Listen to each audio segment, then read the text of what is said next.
The British people have spoken, and the answer is we're out. Since the results of the EU referendum, the country is facing changes and uncertainty on many fronts. The Church is no exception. When you have a seismic event, cracks open up and some fairly unpleasant things can come out of those cracks. They're having comments on Facebook that people are going around to European people's doors saying, would you like us to help you pack? If you think that all the situations is just smashing you down, you always can go to the church and just pray or just make your own conversation with the God. This week on Songs of Praise, we've come to Boston in Lincolnshire, the town that recorded the highest proportion of Leave votes in the country. I'm here to see how the diverse and multinational church community is reacting to the reality of life after the Leave vote. And a year after her visit to the camp in Calais known as the Jungle, Sally has a surprising reunion.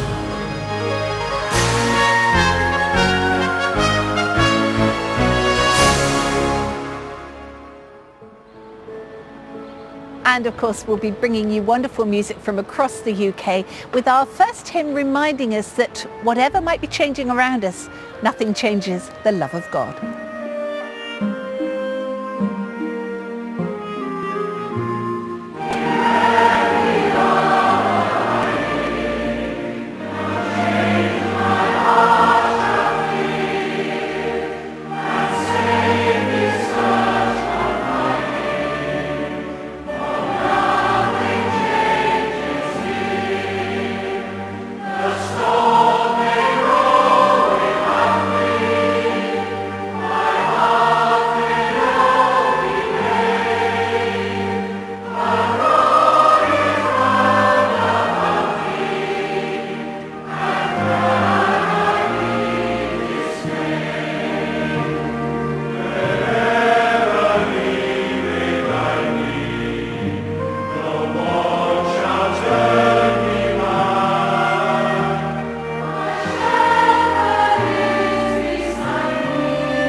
Hear the name Boston and you're inclined to think of the American city called Boston by the 17th century emigrants who took the name of their hometown with them when they left Lincolnshire in search of a new life.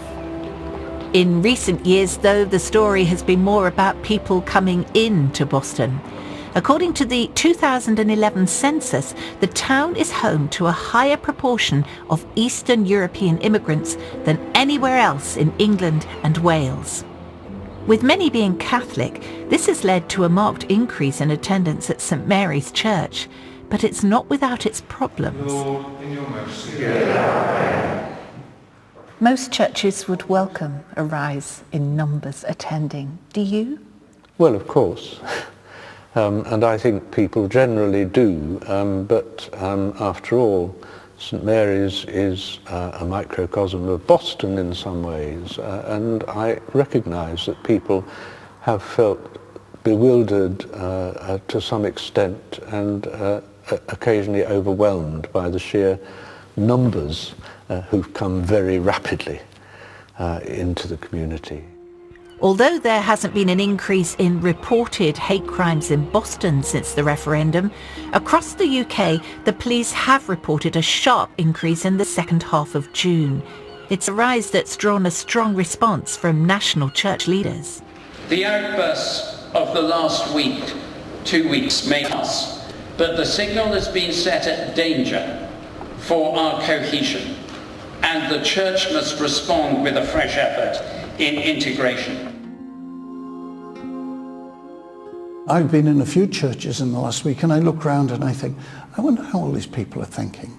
And a number of parish priests have said to me, please could you give us something that is of reassurance to our congregations. We have to ask ourselves that golden question, am I treating others as I would like them to treat me? Or, put it this way around, would I expect my fellow Britons who live in European countries to be treated in the way that some few people in this country are treating European citizens here?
Earlier this month, a joint friendship service was held by all the churches in the town. Neil Muggleston is the leader of the ecumenical group Churches Together. He voted out in the referendum as he believes it will benefit business. But he's also seen the effect the Leave result has had on the local community. Over the last few years, as the population in Boston has grown, with more and more Europeans coming in to find work and find better lives here, that in itself has caused tension. I think over the last recent weeks, since the vote took place, then yes, that's heightened, if you like. It's a shame, and it shouldn't be that way. But I mean, there have been comments on Facebook that people are going around to European people's doors saying, "Would you like us to help you pack?" You know, it shouldn't be like that at all. Do you think in some ways churches can lead the healing for the town? I think we must, yes, without a doubt.